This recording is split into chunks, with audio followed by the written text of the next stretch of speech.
ನಮಸ್ಕಾರ ಸ್ನೇಹಿತರೆ, ಜ್ಞಾನಸುರಭಿ ಕನ್ನಡ ಯೂಟ್ಯೂಬ್ ಚಾನಲ್ಗೆ ಮತ್ತೊಮ್ಮೆ ನಿಮ್ಮೆಲ್ಲರಿಗೆ ಸ್ವಾಗತ. 10ನೇ ತರಗತಿ ವಿಜ್ಞಾನ ವಿಷಯದ ಅತಿ ಮುಖ್ಯ ಪ್ರಶ್ನೆಗಳ ಮುಂದುವರೆದ ಭಾಗವನ್ನು ಇವತ್ತು ತಿಳಿದುಕೊಳ್ಳೋಣ. ಮೊದಲನೆಯ ಪ್ರಶ್ನೆ, ನೈಟ್ರಿಕ್ ಆಮ್ಲದ ಜಲೀಯ ದ್ರಾವಣವು ಆಮ್ಲೀಯ ಸ್ವಭಾವವನ್ನು ತೋರುತ್ತದೆ, ಆದರೆ ಆಲ್ಕೋಹಾಲ್ ದ್ರಾವಣವು ಈ ಸ್ವಭಾವವನ್ನು ತೋರುವುದಿಲ್ಲ, ಏಕೆ? ಉತ್ತರ, ನೈಟ್ರಿಕ್ ಆಮ್ಲವು ಜಲೀಯ ದ್ರಾವಣದಲ್ಲಿ H+ ಅಥವಾ H3O+ ಅಥವಾ ಹೈಡ್ರೋಜನ್ ಅಥವಾ ಹೈಡ್ರೋನಿಯಂ ಅಯಾನುಗಳನ್ನು ಉಂಟುಮಾಡುತ್ತದೆ, ಆದ್ದರಿಂದ ಆಮ್ಲೀಯ ಸ್ವಭಾವವನ್ನು ತೋರುತ್ತದೆ. ಆದರೆ ಆಲ್ಕೋಹಾಲ್ H+ ಅಥವಾ H3O+ ಅಥವಾ ಹೈಡ್ರೋಜನ್ ಅಥವಾ ಹೈಡ್ರೋನಿಯಂ ಅಯಾನುಗಳನ್ನು ಉಂಟುಮಾಡುವುದಿಲ್ಲ, ಆದ್ದರಿಂದ ಇದು ಆಮ್ಲೀಯ ಸ್ವಭಾವವನ್ನು ತೋರುವುದಿಲ್ಲ.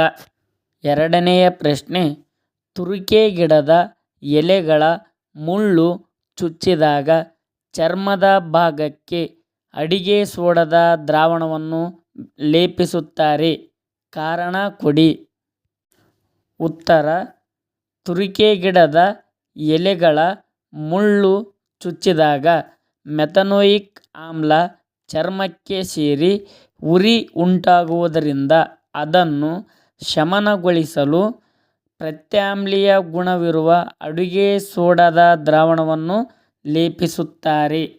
ಮೂರನೆಯ ಪ್ರಶ್ನೆ, ಗಡುಸು ನೀರಿನೊಂದಿಗೆ ಸಾಬೂನುಗಳು ಮತ್ತು ಮಾರ್ಜಕಗಳು ಹೇಗೆ ಪ್ರತಿವರ್ತಿಸುತ್ತವೆ, ವಿವರಿಸಿ. ಉತ್ತರ, ಸಾಬೂನುಗಳು ಗಡುಸು ನೀರಿನೊಂದಿಗೆ ವರ್ತಿಸಿ ಕರಗದ ಒತ್ತಡ ಅಥವಾ ಕೆರೆತವನ್ನು ಉಂಟುಮಾಡುತ್ತವೆ. ಸಾಬೂನುಗಳು ಗಡುಸು ನೀರಿನೊಂದಿಗೆ ನೊರೆ ಕೊಡುವುದಿಲ್ಲ. ಮಾರ್ಜಕಗಳು ಗಡುಸು ನೀರಿನೊಂದಿಗೆ ವರ್ತಿಸಿ ಕರಗದ ಒತ್ತಡಗಳನ್ನು ಉಂಟುಮಾಡುವುದಿಲ್ಲ. ಮಾರ್ಜಕಗಳು ಗಡುಸು ನೀರಿನೊಂದಿಗೆ ನೊರೆ ಕೊಡುತ್ತವೆ.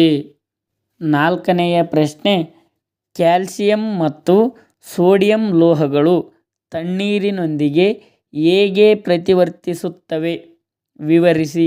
ಈ ಲೋಹಗಳಲ್ಲಿ ಯಾವುದು ಹೆಚ್ಚು ಕ್ರಿಯಾಶೀಲ ಲೋಹವಾಗಿದೆ?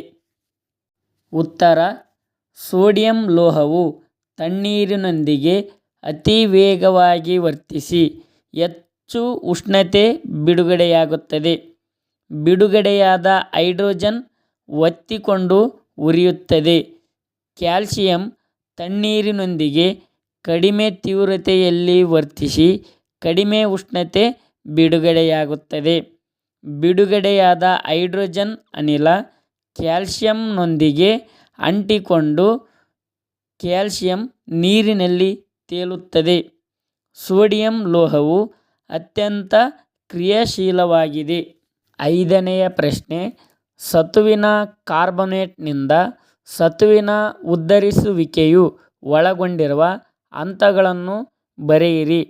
ಹೆಚ್ಚು ಕ್ರಿಯಾಶೀಲವಾದ ಲೋಹದ ಆಕ್ಸೈಡ್ಗಳನ್ನು ಕಾರ್ಬನ್ ಬಳಸಿ ಅಪಕರ್ಷಿಸಲು ಸಾಧ್ಯವಿಲ್ಲ, ಏಕೆ? ಉತ್ತರ, ಸತುವಿನ ಕಾರ್ಬೊನೇಟ್ ಅನ್ನು ಕಾಸುವಿಕೆ ಕ್ರಿಯೆಯ ಮೂಲಕ ಸತುವಿನ ಆಕ್ಸೈಡ್ ಆಗಿ ಪರಿವರ್ತಿಸಲಾಗುತ್ತದೆ. ಸತುವಿನ ಆಕ್ಸೈಡನ್ನು ಕಾರ್ಬನ್ ಬಳಸಿ ಅಪಕರ್ಷಿಸಿ ಸತುವನ್ನು ಪಡೆಯಲಾಗುತ್ತದೆ. ಹೆಚ್ಚು ಕ್ರಿಯಾಶೀಲ ಲೋಹಗಳು ಕಾರ್ಬನ್ಗಿಂತ ಆಕ್ಸಿಜನ್ ಕಡೆಗೆ ಹೆಚ್ಚು ಆಕರ್ಷಣೆ ಹೊಂದಿರುವುದರಿಂದ ಇವುಗಳನ್ನು ಕಾರ್ಬನ್ ಬಳಸಿ ಅಪಕರ್ಷಿಸಲು ಸಾಧ್ಯವಿಲ್ಲ. ಆರನೆಯ ಪ್ರಶ್ನೆ, ಕಾರ್ಬನ್ ಸಂಯುಕ್ತಗಳ ಸಂಕಲನ ಕ್ರಿಯೆಯು ಆದೇಶನ ಕ್ರಿಯೆಗಿಂತ ಹೇಗೆ ಭಿನ್ನವಾಗಿದೆ? ಪ್ರತಿಯೊಂದಕ್ಕೂ ಒಂದು ಉದಾಹರಣೆ ಕೊಡಿ.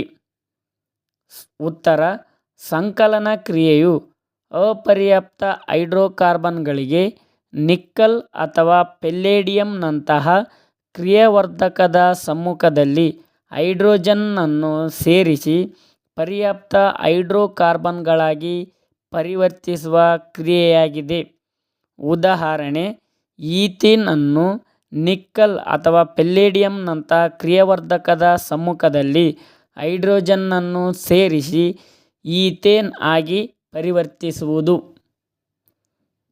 ಪರ್ಯಾಪ್ತ ಕಾರ್ಬನ್ ಸಂಯುಕ್ತಗಳಲ್ಲಿರುವ ಹೈಡ್ರೋಜನ್ ಪರಮಾಣು ಅಥವಾ ಪರಮಾಣುಗಳನ್ನು ಸೂರ್ಯನ ಬೆಳಕಿನ ಸಮ್ಮುಖದಲ್ಲಿ ಕ್ಲೋರಿನ್ ಪರಮಾಣುಗಳಿಂದ ಸ್ಥಳಾಂತರಿಸುವ ಪ್ರಕ್ರಿಯೆಗೆ ಆದೇಶನ ಕ್ರಿಯೆ ಎನ್ನುವರು.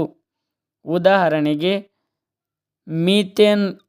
ಮೀಥೇನ್ಗೆ ಕ್ಲೋರಿನನ್ನು ಸೇರಿಸುವುದರ ಮೂಲಕ